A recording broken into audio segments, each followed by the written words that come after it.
우리 손님들 중에 어떠한 남자분이 저한테 고백을 하는 거예요. 저랑 사귀자고. 네가 내 말을 안 들으면 내가 공안에 신고할지도 모른다. 그 다음날 갑자기 중국 공안이 들이닥치면서 저는 또다시 중국 공안에 잡혀가게 됩니다. 그렇게 중국 공안에 잡혀 들어가서 거기서 또 다른 인연을 만나게 됩니다. 한유미 씨입니다. 둘이서 손목 잡고 진짜 죽기 살기로 이제 있는 힘을 다해서 달렸던 것 같아요. 우리 남조선으로 안 가겠습니까? 소국가게에서 한 며칠을 일을 하면서 드디어 한유미 할머니가 브로커가 오늘 연락이 갈 거니까 몇 시간만 기다리라는 거예요. 공안들이 우리 주변을 포획해가지고 잡으러 온 거예요.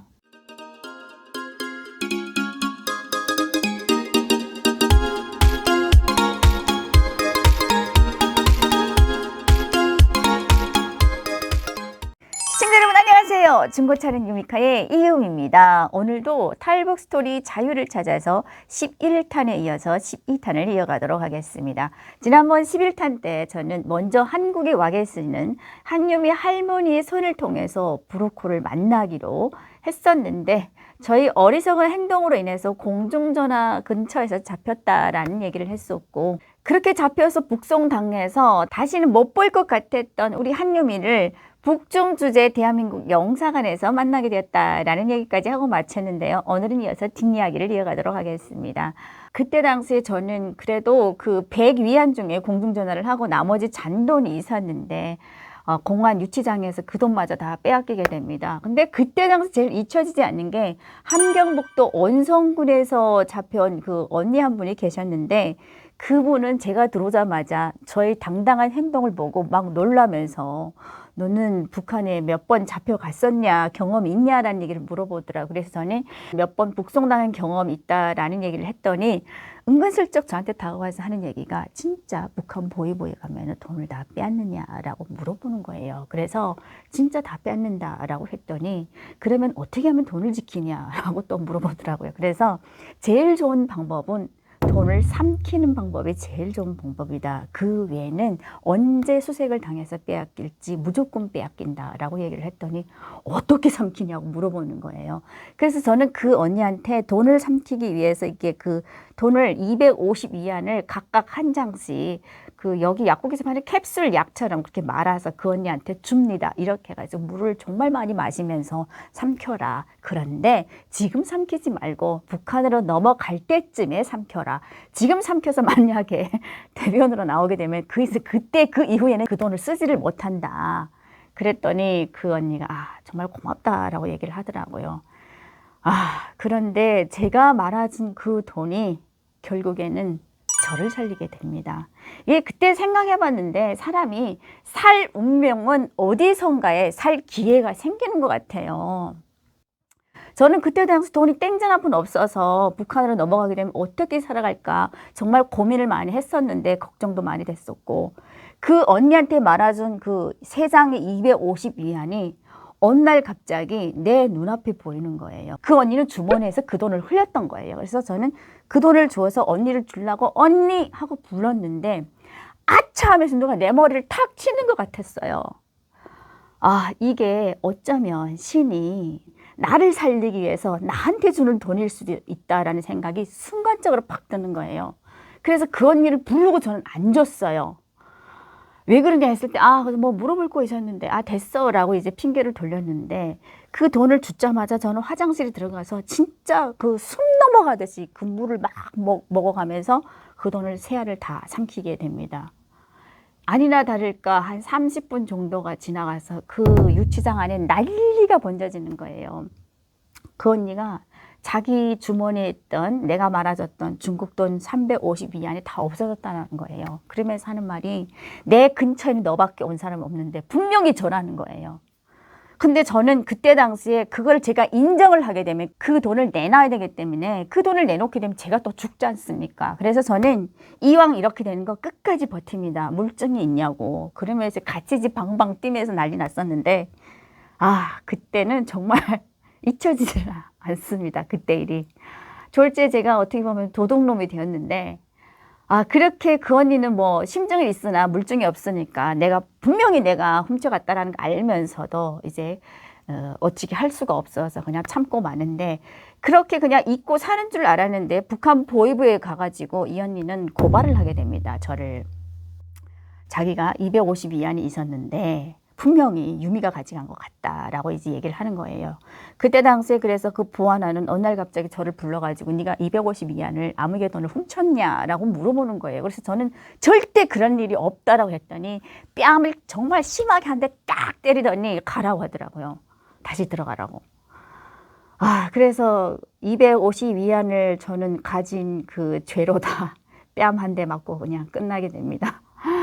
그런데 결국에는 그 252안이 정말 저를 살리게 됩니다. 저는 보위부에서 40일 동안 구류되어 있으면서 페라그라라는 아프리카 토종병 영양실조에 걸리게 됩니다. 그때 당시에 저는 이제 30kg도 되나마한 체중에 나갔었는데 너무 굶다 보니까 혓바닥이 다 갈라지고 막 고열이 나면서 진짜 그때는 너무 앉았다 일어나면 막 휙휙 쓰러질 정도로 정말 힘들었었는데, 그 언니가 한테 훔친 그 252안을 나중에 청진집결소에 가서 그래도 뭐라도 사 먹으면서 영양 보충을 해가서 제가 또 나중에는 회복을 하게 되는데요.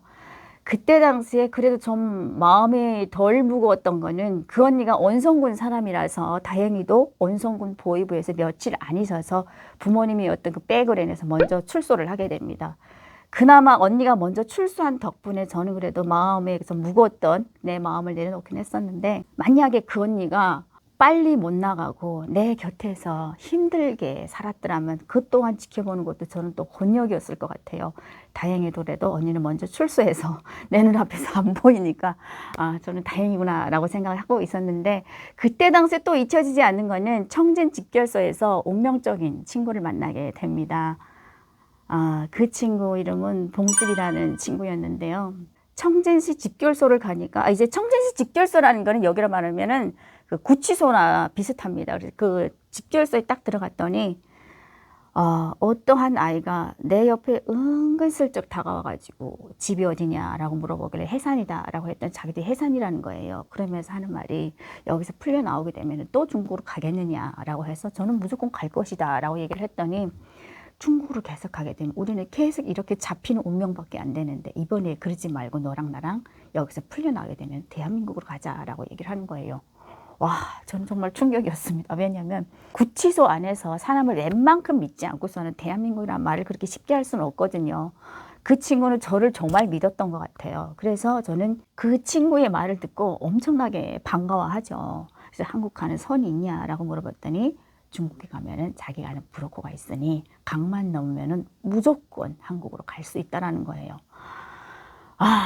그 친구 그 한국 선이 있다라는 얘기를 듣고 저는 죽어도 살아도 이 친구를 무조건 잡고 살아야 되겠다라는 그 생각에 그 친구한테 내가 먹을 것도 그 친구한테 주고, 추워도 내 옷을 벗어서 그 친구를 주고, 결국에는 그 집결소에서 제가 반장을 하면서 제가 할 수 있는 건 최선을 다해서 그 친구를 도와주게 됩니다. 그렇게 해서 그 친구랑 저는 청진 집결소에서 해산시 집결소를 이제 이송을 당하게 되는 거죠. 제가 앞전에 얘기를 했듯이 북한은 모든 최종적인 판결은 내 고향에 가서 받습니다. 그 친구랑 저랑은 둘 다 고향이 해산시이다 보니까 해산시에서 최종적인 판결을 받게 되는데, 거기서 또 노동단련대 6개월이라는 판정을 받게 됩니다. 그때 당시에도 저희 엄마가 좀 백을 써서 저를 풀려 나오게 하려고 했었는데 너무 잡히니까 그것도 이제는 안 되더라고요. 그래서 노동단련대 6개월 판정을 받고 강제 노동을 하게 됩니다. 근데 그 노동단련대라는 곳이 딱 들어갔는데 사람을 미치게 만드는 거예요. 노동이 힘든 거는 좀 참을 수 있는데 이게 잠을 안 재우는 거예요. 꼭두 새벽 한 4, 5시면 기상시켜 일어나고 밤에 한 9시, 10시까지 일을 시키고 그 이후로부터 또 학습을 시킵니다. 정신적으로 사상이 준비가 안 되었기 때문에 너희들이 자꾸 탈북을 한다고 하면서 이 정신사상 교육을 시키는 거예요. 무슨 김일성의 노작, 당의 유일사상 10대 원칙 뭐 이런 거 하면서 공부를 시키는데 사람을 미치게 만드는 거예요. 거기서 또 암송을 제대로 못하면 그렇게 또 때립니다. 내가 여기서 6개월이 아니라 내가 진짜 6일만 있어도 죽을 것 같은 거예요. 그래서 그 친구랑 저랑 다시 작전을 짜기 시작하는데요. 우리가 여기서 무조건 죽고 나서 하나 도망을 가자. 여기서 6개월 있다가는 우린 둘 다 미쳐버린다 라고 하면서 죽고 나서 하나 여기서 도망치기 위해서 이제 작전을 하는데요. 그때 당시에 또 일이 되려고 하니까 삼수갑산이란 곳에 삼수군, 옛날 뭐 정배살이 지역이었죠. 삼수갑산 하는 그 삼수, 그쪽으로도 이제 통나무 작업을 가게 됩니다. 1월 달에. 그래서 그 친구랑 나는 이제 자원을 하게 되는 거죠. 우리 보내달라. 우린 가서 열심히 일을 하겠다라고 했더니 그 삼수군으로 이제 이동 작업을 나가게 되는데, 거기에 나가게 되면은 거기서 먹고 자고, 숙소가 그쪽에 또 있는 거예요. 그래서 거기서 먹고 자고 하면서 이제 그 강제 노동을 하는데, 정말 북한 1월 달 하면은 양강도 지역이 1월 달에 영하 한 3, 40도씩 내려갑니다. 근데 정말 추운 거예요. 와, 진짜 막 눈이 앞에 안 보이고요. 성게가 끼어가지고, 그리고 막 입이 얼고 기가 얼고 막 난리예요. 다 얼얼고 손발이 어는 친구들도 많고. 근데 이 상태에서 여기서 도망을 치기 위해서 이쪽으로 왔는데, 여기서 못 도망가면 우리도 여기서 얼어서 어떻게 될지 모른다는 생각이 드는 거예요. 그래서 오늘이면 도망칠까, 내일이면 도망칠까, 정말 그 도망칠 수 있는 기회를 계속 매일 매 시간 저는 이제 생각하고 지켜보고 있다가, 아, 내일이면 이제 도망을 쳐야지라고 이제 계획을 잡던 날, 전날, 저희 엄마랑 봉숙이 엄마가 뭐 어떤 약속이나 했듯이 두 명이서 같이 면회를 오게 됩니다. 그 삼수군까지. 그때 당시에 엄마가 저를 이제 밥 한 끼 먹이겠다고 70리길을 걸어서 온 거 보고, 아, 그때 당시에 제가 저희 엄마를 지켜본 그 엄마의 모습이 정말 마음이 아픈 거예요. 번번이 제가 북송될 적마다 우리 엄마는 맨날 그 도시락을 나르면서, 이번에는 이 추운 겨울에 70리를 걸어서 딸한테 밥 한 끼 먹이겠다고 이렇게 걸어온 엄마 모습을 보니까 저는 이제 그 막 미쳐버리겠는 거예요. 차라리 오지 말고 내 눈앞에 안 보였으면 좀 덜 할 텐데, 딸한테 밥 한 끼 먹이겠다고 보안원들한테 그 천대를 받으면서 그 입구에 서 있는 모습을 보니까 저를 이제 막 돌아버리겠는 거예요. 아, 그런데 어떻게 돼서 아무튼 거기서 이제 면회밥을 먹게 됩니다. 근데 지금도 잊혀지지 않는 게, 그 당시에 그 면회밥을 먹이기 전에 그 보안원이 저한테 이러는 거예요. 야, 이년아, 니들 엄마들이 니네들 밥 먹이겠다고 여기까지 왔는데 엄마들 밥 면회밥을 먹고 다리 힘 뻗쳐서 도망가면 어쩌지? 라고 하는 거예요. 그래서 저는 속으로, 엄마 너는 지금 똑똑하니 나 오늘 밤 도망갈 건데 네가 참 점쟁이구나 그런 생각을 했었거든요. 그래서 그때 당시에 그 봉숙이 엄마랑 저희 엄마랑 봉숙이랑 나랑 4명이 나란히 앉아서 이제 식사를 하게 됩니다. 아, 얼마 만에 엄마가 해준 음식인지 정말 오랜만에 우리 엄마가 해주는 음식을 제가 먹게 되니까 진짜 입이 뭐 밥이 코로 넘어가는지 뭐 입으로 넘어가는지 모를 정도로 음식 맛도 모르고 그냥 막 입에다 쑤세 넣으면서 밥을 먹게 되는데, 정말 많이 먹게 되거든요. 그렇게 엄마랑 이제 면회밥을 먹고 엄마랑 이제 헤어지고 저 그날 도망치기로 한 밤이 왔습니다. 근데 그때 작전은 밤에 화장실 간다라고 얘기를 하고 이제 거기로 도망치자고 계획을 잡는데, 사실 이거 무모한 도망이거든요. 왜냐면은 지키는 남자가 저희들보다 달리기를 분명히 더 잘할 텐데 어떻게 하면 이를 도망칠까 생각을 했었는데, 그 봉숙이라는 친구는 지금도 생각하면 정말 어리석은 그 생각을 했었는데, 영상에서 말하기 좀 그렇긴 한데 그 발로 남자들의 그 굽소를 치고 쓰러뜨리고 도망가겠다라고 얘기를 하더라고요. 아무튼 그 말도 안 되는 그런 생각을 했었는데, 그건 진짜 무모한 짓이다. 그렇게 하지 말고 다른 방법을 찾자라고 했는데, 그렇게 우리는 다른 방법 찾자 소리서 쏙닥쏙닥 하다가 그 친구도 잠에 들고 저도 잠들게 됩니다. 도망은 그냥 이제 피곤해서 쓰러진 거죠. 그래서 막 죽기 살기로 이제 막 뛰어가지고 상으로 타가지고 도망을 가는데 제가 잡히게 되는 거예요. 잡혀가지고 제가 정말 많이 맞아가지고 갈비뼈 불러나고 다리뼈 불러나고 목뼈 불러나고 진짜 피는 여기저기서 막 터지고 막 난리 나는 거예요. 그러면서 악 소리를 지르는데 딱 눈 떠보니까 꿈이었던 거예요. 야, 근데 그 북한에서 이런 말을 합니다. 꿈은 반대다. 근데 그렇게 잡혀서 피투성이 되게 뼈가 다 불러지게 맞는 꿈을 꾸다 보니까, 아, 이거 제가 오늘 밤에 내가 도망치면 살지 않을까 이런 생각이 딱 드는 거예요. 그런데 진짜 나의 도망을 알았다는 듯이 그 문 앞에서 키를 가지고 지키고 있던 그 남자가 문을 여는 거예요. 근데 단련된 시스템은 죄인들이 거의 만기가 된 죄인들이, 남자분들이 저희 여자들을 감시하게 되거든요. 그 사람들은 말은 죄인이자 감시하는 보안원들이랑 똑같아요, 역할은. 근데 그 아이가 문을 갑자기 여는 거예요. 근데 그 문은 사실 화장실을 가겠다라고 얘기를 해야지만이 그 친구가 문을 열고 화장실을 본 우리를 눈앞에서 보고 다시 우리를 데리고 이제 숙소로 들어오게 되는 그 역할을 그 남자가 하는데, 갑자기 누가 화장실 가겠다는 여자도 없었는데 문을 여는 거예요. 아, 그리고 그때 당시엔 숙소가 남자 여자 개념이 없어서 중간에 이렇게 통나무를 막고 위에서는 여자들 자고 밑에서는 이제 남자들이 같이 잤거든요. 다 옷 입은 채로. 그래서 그 친구가 이제 문을 열고 다시 잠자리에 눕는 거예요. 제가 나를 도망가겠다는 거 알고 일부러 함정을 파는 건가? 왜 문을 열지? 저는 그게 정말 의심이 갔던 거예요. 그렇게 정말 눈 1초도 안 흔들리고 그 친구만 계속 쳐다보고 있었는데 그냥 잠자는 것 같아서 살금살금 가가지고 그 친구 앞에 눈앞에 가서 이렇게 손짓도 해봅니다, 제가. 그런데 안 움직이는 거예요. 아, 그냥 운명에 맡기자라고 생각하고 이제 문을 열었으니까 이제 살그머니 이제 나가게 되는데 그래도 안 움직이는 거예요. 근데 문제는 그 문이 한 개만 있는 게 아니라 바깥에도 문이 또 있었어요. 근데 다행히도 바깥의 문은 그 자물쇠가 없으니까 바우레기로 이제 끈을 이제 막 묶어놨더라고요. 그래서 저는 이제 그 끈을 풀고 정말 많은 생각을 합니다. 그 몇 차 사이에 바로 이 상태에서 나 혼자 도망을 갈까? 아니면 다시 들어와서 봉숙이를 데리고 갈까? 그 몇 초 사이에 정말 많은 생각을 하게 되는데 아니다. 나는 대한민국을 가야 되니까 봉숙이를 무조건 살아도 죽어도 데리고 가야 된다 생각하고 다시 그 죽음의 굴로 들어가게 됩니다. 근데 그때 당시에 만약에 그 지키는 남자가 눈을 뜨고 나를 지켜본다 하면 저는 그 자리에서 정말 죽도록 매를 맞았을 거예요. 근데 다행히도 그냥 자는 거예요. 그래서 자고 있는 봉숙이를 깨워가지고 그 친구랑 같이 도망을 가게 됩니다. 결국에는 도망을 성공하게 되는데요. 정말 죽기 살기로 막 뛰어가지고 그 도로변으로 뛰게 되면은 이 지키는 남자들이랑 보안원들이 이제 따라오게 되면 저희는 바로 잡힐 수 있기 때문에 그 봉숙이랑 저랑은 산으로 타게 됩니다. 숙소의 뒷산을 타게 되는데요. 저는 그때 당시에 또 생각을 했던 게 사람을 심리적으로 문을 열면 직진 방향 내리막길로 달리지 반대쪽으로 뛴다고 생각을 못 하거든요.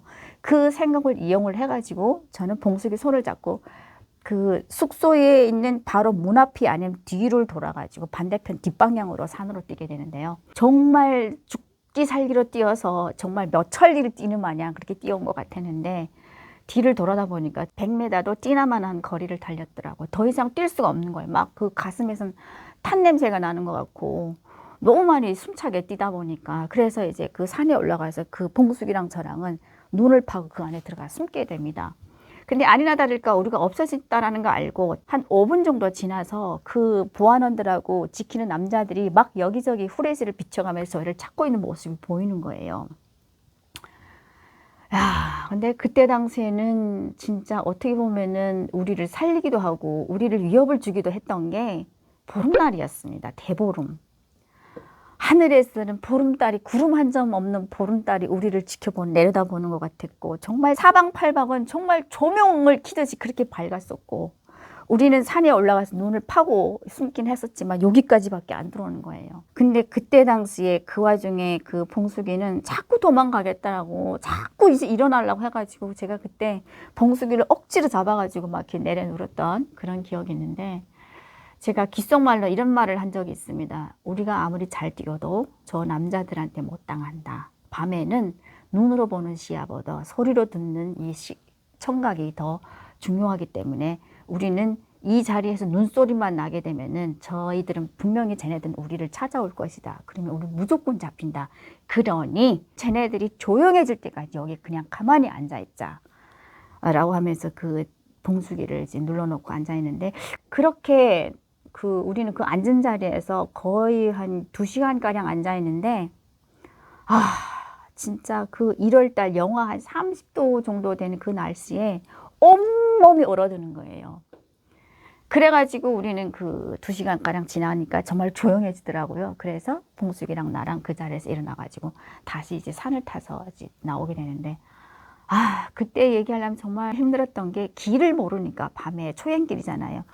그 산을 돌고 계속 아침까지 돌고 돌았던 거예요. 그렇게 해가지고 날 밝아가지고 그 어떠한 집을 하나 발견해가지고 그 집에 들어가가지고 해상까지 빠지는 길이 어디냐라고 물어봐가지고 무사히 이제 해상까지 들어오게 되는데, 그때부터 우리는 수배인 거예요. 이제 도망을 나왔으니까. 그래서 어디도 못 돌아다니고 우리 사촌 언니네 집에 가서 숨게 됩니다. 그런데 더 웃겼던 거는 그 전날 봉숙이 엄마랑 저희 엄마가 우리한테 면회밥을 먹였다 거기까지 갔었잖아요. 딸 둘이 도망갔다는 소식을 듣고 엄마는 정신없이 내가 갈 곳은 사촌 언니밖에 없다라고 생각하고 조카네 집으로 온 거예요.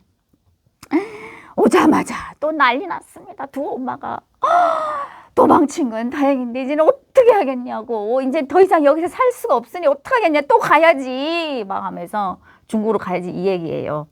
그러면서 두 엄마가 또 그때 막 난리치던 그런 기억이 아직도 잊혀지지 않는데, 저는 그때 당시 하도 너무 잡히니까 엄마 마지막으로 그러면은 점쟁이한테 한번 갔다 와주면 안 돼? 진짜 점쟁이가 이번에도 잡힌다고 하면 난 진짜 자폭하고 자수하고 다시 들어갈 거고, 점쟁이가 성공한다고 하면 나 이제 넘어갈 것이다 중국으로. 그렇게 얘기를 했더니 두 엄마 같이 손목 잡고 점쟁이 집으로 가게 됩니다. 근데 그때 당시에 점쟁이가 이런 예언을 하게 됩니다.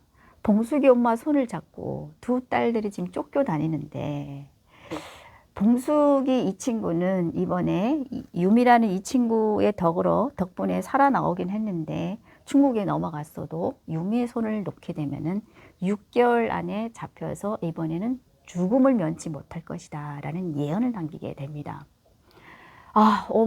두 엄마들이 그렇게 무서운 점쟁이 얘기를 해줄 때 좀 소름이 끼치긴 했었습니다. 왜냐면은 죽는다라고 하니까 친구 하나가.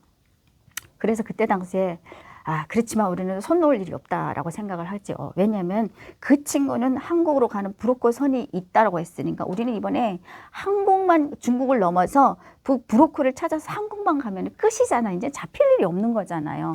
그래서 우리는 둘 다 절대로 손 놓을 일이 없을 것이다 라고 하면서 신심을 가지고 이제 북중 국경을 넘어서 중국 땅을 밟게 됩니다. 중국 땅에 넘어가가지고 점쟁이의 그 예언에 대한 얘기는 다음 시간에 이어가고요. 오늘은 여기까지 하고 마치도록 하겠습니다. 여러분 안녕히 계세요.